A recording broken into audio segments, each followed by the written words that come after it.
All right, just thought I'd share with you the quick video to show you what they did for the repair on the RV. I didn't film it because I didn't think those people wanted to be on YouTube.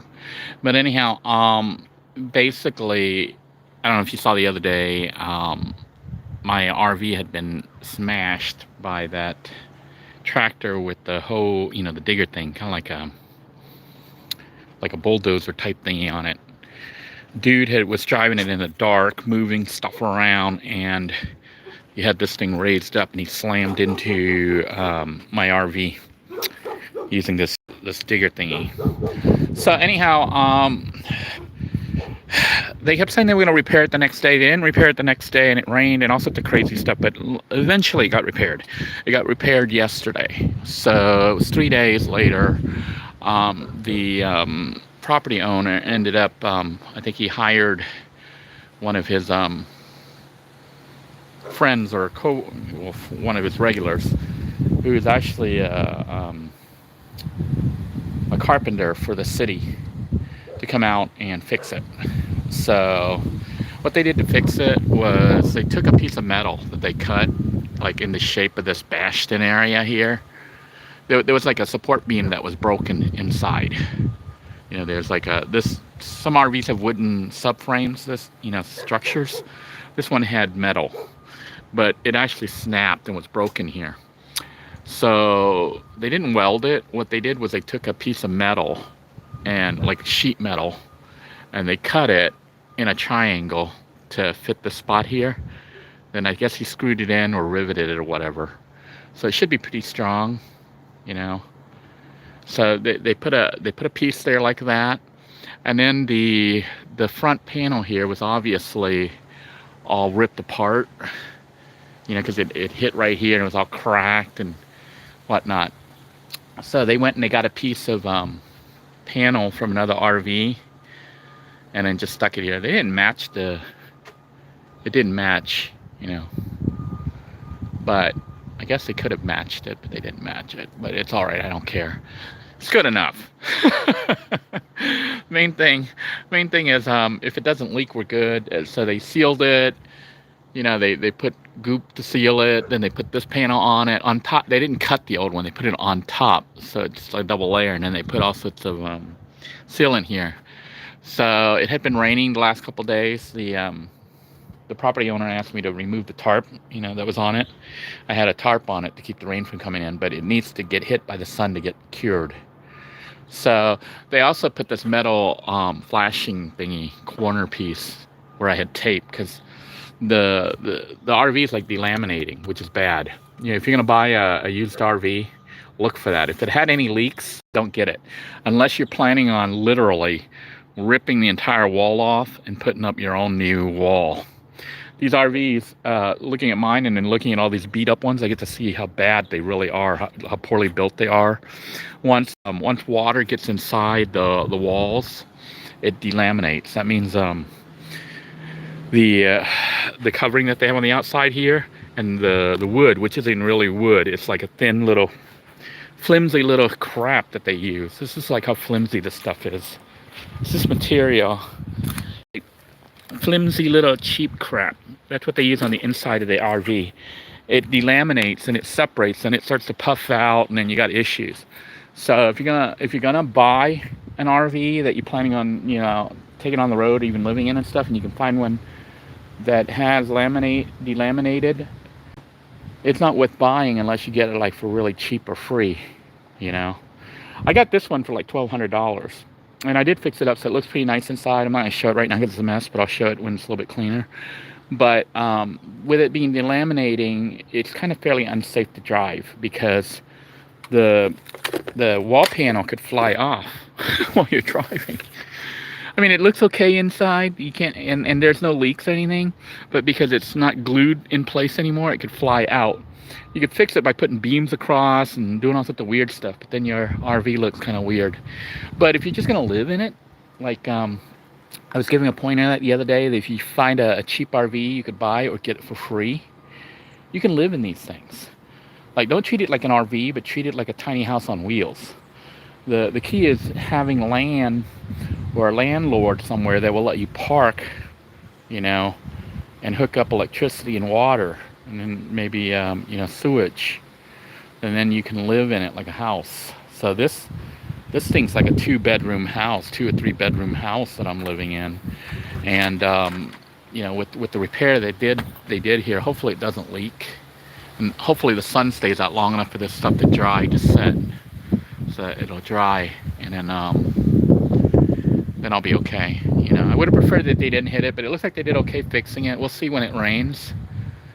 You know, I don't think it's gonna go in. I think we'll be okay. It looks better than it did, you know, that first night when I came out screaming.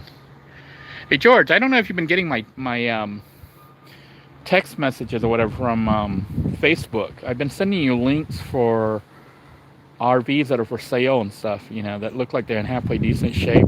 So you might want to make sure you check that account, you know, if you're still looking to buy an RV. But the other thing you guys can do is like look at, if you're wanting like cheap stuff like this, these here are obviously really bad.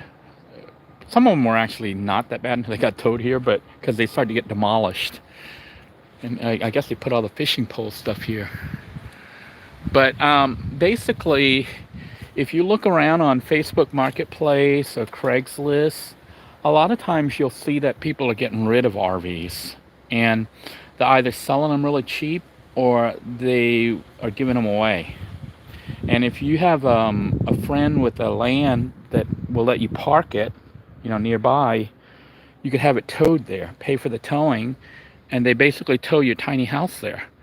It might not even look that good, and it might be delaminating and stuff, but if you treat it not like an RV, but like a tiny house, potentially you could, you know, rip down the wall if you wanted to, or just ignore the delamination and just fix it up and seal it so it doesn't leak. But you could have like a nice house for essentially free, or probably less than $1,000 by the time you finish fixing it, because you're not driving anywhere. You don't have to deal with the mechanics, you know, the mechanicals. But you can see they bulldozed and kind of cleared the spot a little bit to try to give me some room here, but it's not so much for giving me room. They're trying to organize back there and get it all straightened out so they can park more units. And some of you are wondering why I'm parked right where they're having all this stuff. I'm at the edge of like the livable area. See, there's a bunch of other RVs where people live. I'm at the very edge, and that other one has somebody in it too, one of the workers. But they're trying to clear this spot and make more room because there's so many people getting rid of RVs. What happens is it's the same situation with like living in a van, trying to park somewhere. The cities have all these ordinances and stuff, and then they don't allow you to just park an RV there. So like, even though you have your own land, like different zoning requirements and stuff, some places will not let you park an RV in your yard or in your driveway or whatever. And if that's the case, the city comes by eventually, and then they say, you got to move this or we're going to fine you a certain number of dollars or whatever per day or whatever. And then people get in a rush to get rid of these things. And they sometimes offer like, sometimes even working RVs for like really cheap, you know. And sometimes the ones that aren't working, you might be able to pick up for free just for picking it up. But you probably need access to like somebody who can tow it, you know. And the bigger thing you need is land, parking. Like even when I was going to buy this thing, the guy who was getting rid of it, he had bought it from like up north and drove it to Florida, and he was going to fix it, but he had a business, you know, selling automotive parts, and he parked it at the business. But then I guess the city came by and said, you need to move this. And then he was like not done, so the thing was all ripped apart and everything, and he just got rid of it. And you know, I bought it off him for $1,200, but then sunk all sorts of money trying to fix it. But that's a whole nother issue. You know, it's a complicated long. Those of you who were with me from the beginning, you know what I'm talking about. But I wasn't planning on fixing it and spending all that money, but it ended up being that way. So the thing is roadworthy. You know, it can run and stuff. I can drive it and stuff. But the initial intent was to get it and park it somewhere and kind of live in it and not spend more than $1,200. But right now, there's quite a bit more money was sunk into this thing than what it's worth. But as it is right now where it is, I can live in it. And some of you may wonder why, you know, I don't live in an apartment or something. For what I pay to live here, I might be able to get a room, like if I did a shared environment. But the problem is then it'd just be a room, and then you got somebody else in that house. And the fact that it's just a room means that when my kids visit and stuff like that, they can't, or if they do, it's an issue, potential issue. Having an RV is like having your own house, you know, especially if you're treating it like a house. um, I have like my kid can, you know, sleep up there in the bunk area. It's being made like his little private space. There's also another bed here from the sofa that can, you know, house another person, and then you got a big bedroom in the back with a bed. Got a working kitchen with shower. Basically, it's a house. You know, I've started to like grow stuff. See here, it's been raining a lot, but I started to grow like little peppers. So I took some of my peppers that I eat, Thai chili peppers, but I am going to go ahead and grow stuff. So I didn't want to buy. I'm trying to not spend money. So I've been drinking lots of orange juice, as you can see here. But I've been cutting it open, and I did buy the dirt, which was like $5 for a big huge bag, potting soil, and I grew some of my these are Thai chili peppers. So I'm growing Thai chili peppers. I'm probably gonna grow some, I don't know, it's habaneros. And then I might try to grow some papaya. So you might see me. Papaya grows fairly fast, but might take as much as 6 months. I'm trying to grow some tamarind, but I don't think it's going to grow. Tamarind is this Thai plant with a stringy fruit that looks like a giant green bean, but it's not. And it's got like a bittersweet, sweet taste, kind of like those sour heads or whatever you call them. So anyhow, I'm growing stuff here. I'm treating it like a tiny house. I'm going to try to build a little area here for like a covered area. And supposedly once they clear this area up a little bit, he's going to try to help me get my my awning out. Then I'll have like a covered porch area. You know, so that's pretty much it. It's looking good. I'm happy. Just hopefully it doesn't rain today, and this has the opportunity to dry out. And I don't think it looks too bad. You know, looks like it was repaired, but, and they did put the metal flashing thing in here, so this is better than the tape that I had holding it. You know, I had tape all along it just to kind of secure it, to keep it from flying while I was driving down the road. You know, not that it was flying out or anything, but I had tape, and you get metal flashing to make it better, but I'm not going to sink too much more money into fixing this thing up as far as making it roadworthy. I am fixing the interior and stuff to make it a little bit more homey inside, you know. And that's pretty much it. I hope you guys enjoyed this video. But just like, you know, remember, if you're needing a place to live in, check Craigslist, Facebook Marketplace, the different groups, living in a van and living in an RV or RV type groups and stuff like that. People give these things away. Like these here, they got towed here probably because it was on somebody's property and the city or whatever was going to fine them. Then they call for the company to have it towed. They have to pay to have it towed. And then it comes here, and what they do here typically is they rip them apart, you know, to make these piles of. They don't even try to salvage them. They salvage some parts like engines and things that people need, and you know, people contact them to buy. But most of it is just like crushed because there's a huge supply of them. There's like even more coming in. You can see there's like a whole bunch up front. So he's trying to get a little bit more organized, and once he gets it all cleared, this area, it will be a little bit of a storage, and they're not going to break down here. They're going to end up breaking down up front. So I want to have, the only thing I'll have some traffic moving and pulling things in and out. Hopefully they don't do this again and hit my vehicle. But I'm like right at the edge of the living side. That's the problem. But once this clears, see, this will all be cleared. They'll straighten these out, and you know, this is, I guess, their inventory.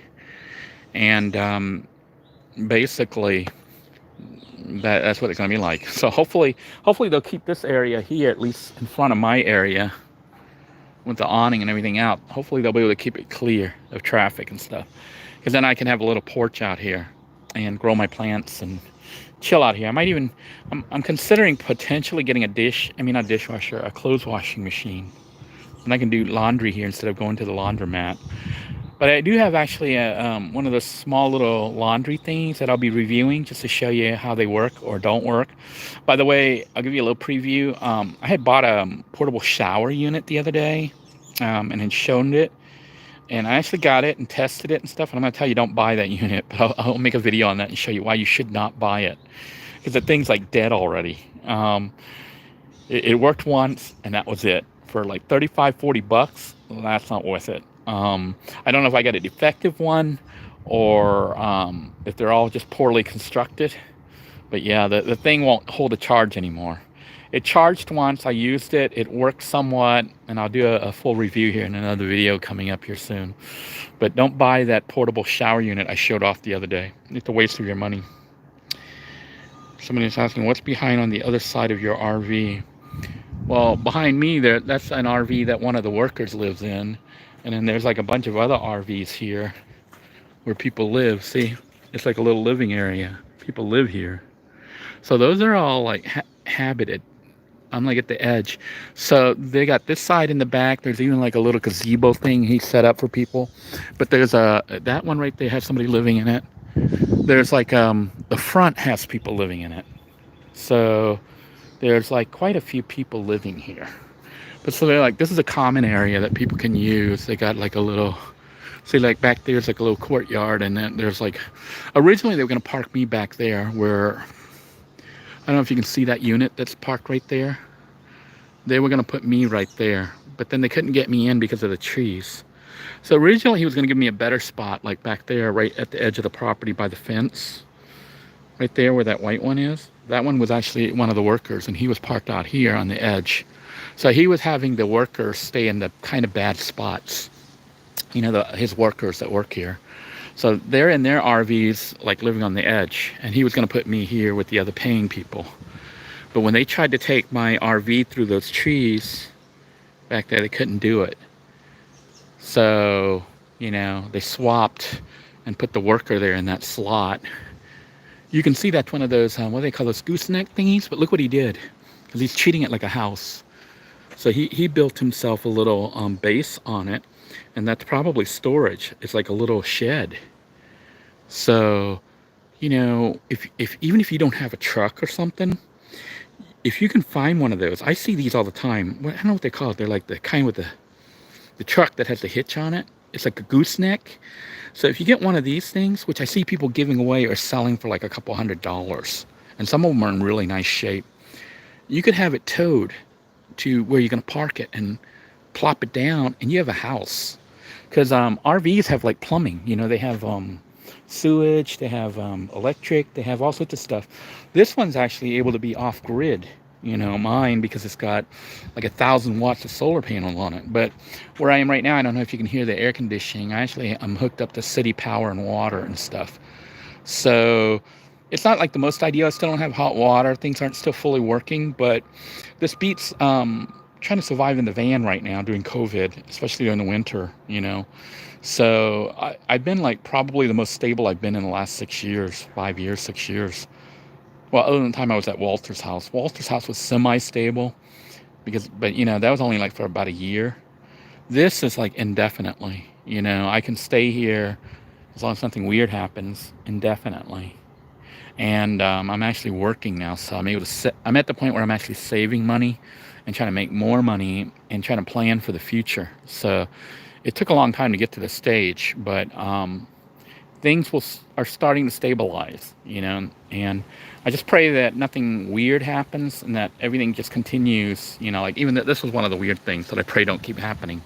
But if no more weird stuff happens with the RV and stuff, I can try to get my software company relaunched and making stuff, and potentially straighten out my income situation so that, you know, I hit my goal of being able to retire really and just travel the world, which I know a lot of people think I'm crazy to even envision that, but, you know, your life is what you make it.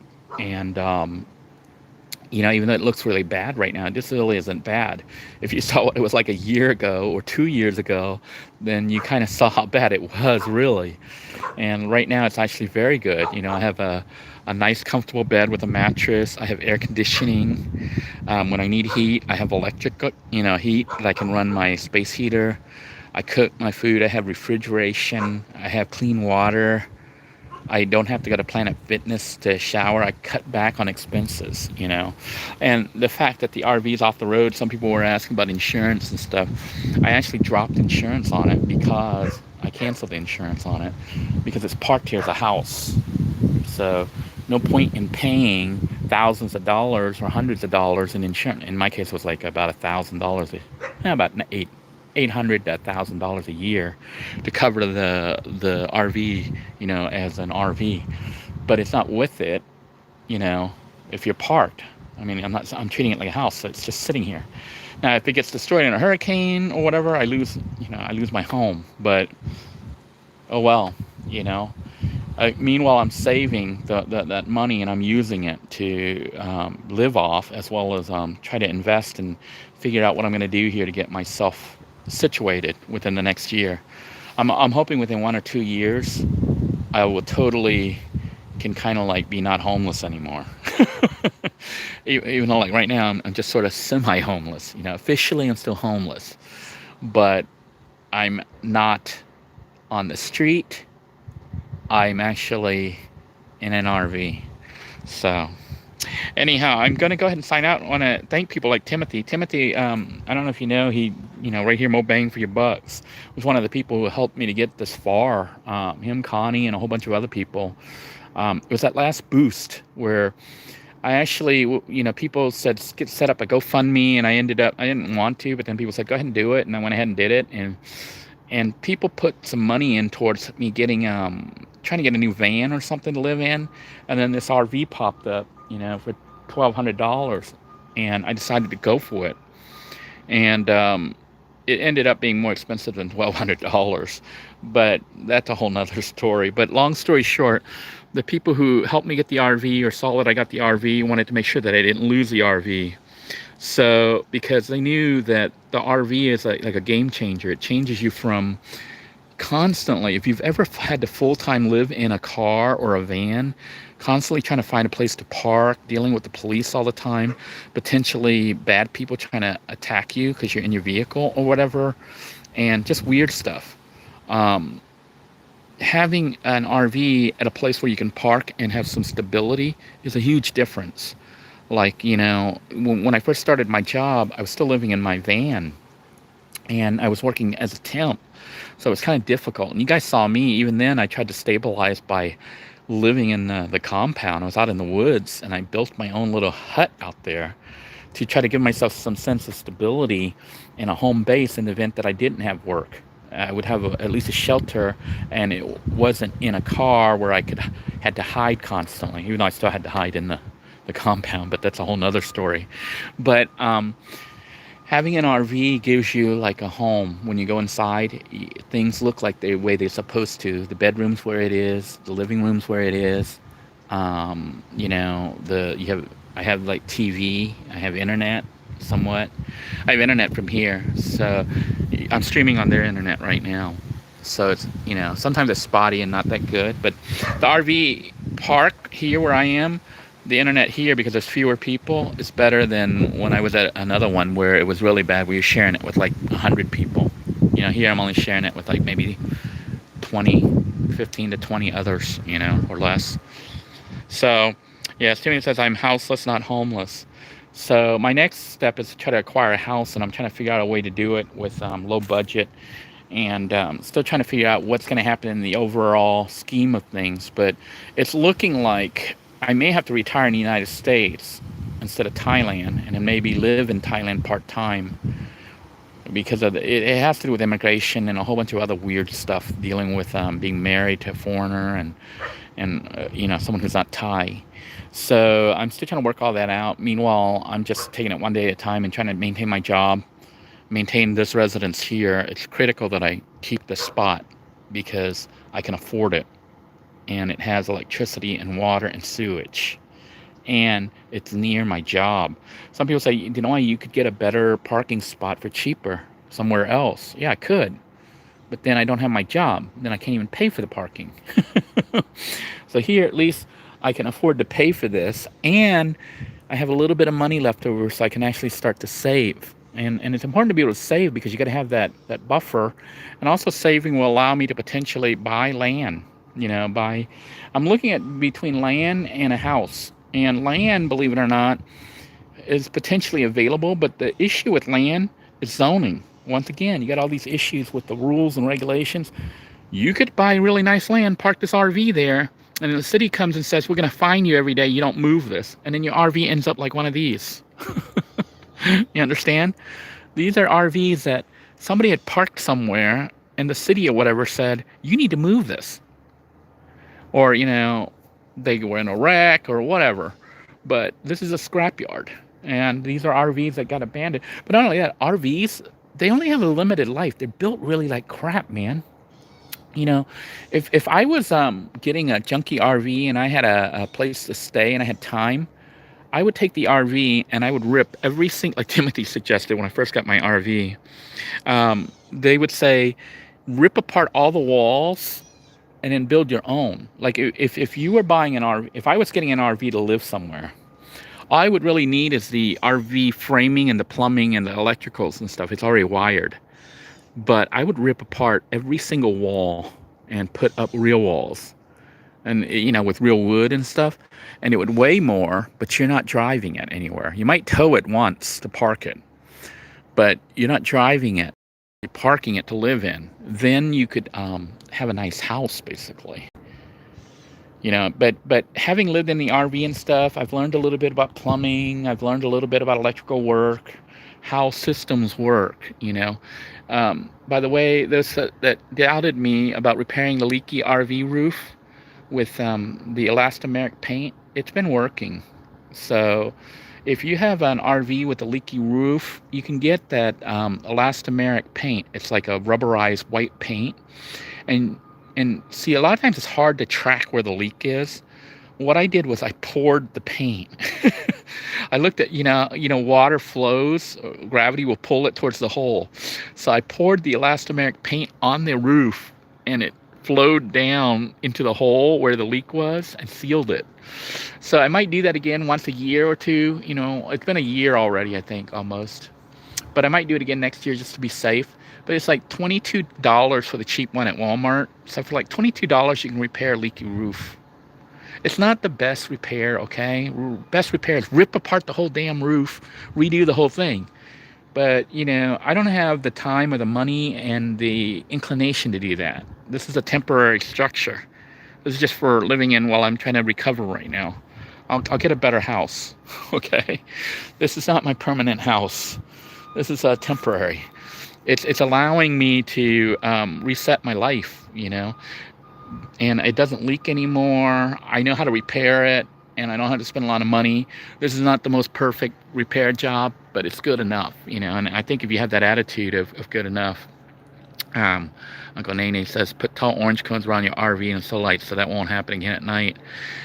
It will still happen. They'll just run right over it. You know, it's just people not paying attention, not being careful enough. The main thing is I think, well, I was super pissed when it hit, you know, my RV shook and I came out screaming, what the hell is going on? And then the owner was also screaming at him. What had happened was the owner left to go help a neighbor who had fallen down. And when he came back, they had already hit. But now that they've done it once, I don't think they're going to do that again. I think they're going to be a little bit more careful.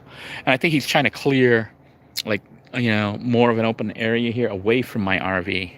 The way it was the other day, they had it really tight because they had that RV parked there, and for some reason they wanted to move it out, and it had to come through the slot. And those people that are doing that, they're like working here at the scrapyard part-time. What's happening? This is what I'm finding out as time goes by and I see what's happening and why the people are behaving like they do. A lot of those workers that he has here, they're part-timers. They don't even work for him. It's like, I don't know if he pays them by the job or whatever, or they do it for free and they get free parts or free RVs. You know, I don't know what the arrangement is between him and the others. I really don't care.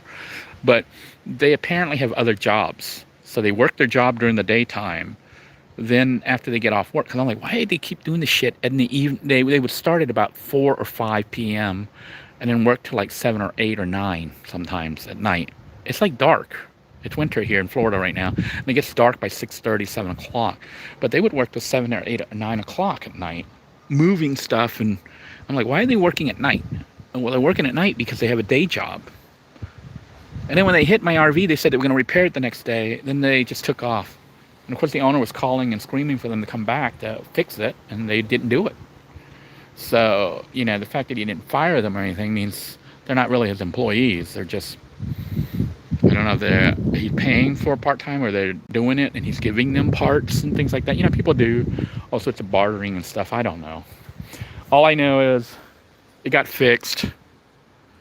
It doesn't look like it did before, but you know what? I'm fine with it if it doesn't leak. It's good enough. Now, I'm going to go ahead and sign out. I want to thank you all for joining me. I did buy a lottery ticket for today. It's the Mega Million Mega Plier. I'll show you the numbers here. I have been buying, for those of you who are on the channel membership that have joined the channel, I have been buying like one ticket every weekend or every week. I just haven't been posting every number every time because I've just been busy and craziness, like dealing with this kind of stuff and other issues going on this end. But I have been buying tickets, and you know, the plan is like if I win, I'll be sharing some of that money with people, giving it away to some of the members and stuff like that. But basically, that's one of my investment, if you want to call it that. It's a high risk, extremely high risk investment. Low chance of getting a huge payout, but if the payout happens, it's a huge payout. Now I'm gonna sign out, let you guys go. Meanwhile, you can see the scene here changes daily as they continue to move and remove stuff. So until next time, everyone, take care. God bless you all. Please stay safe. Bye bye now.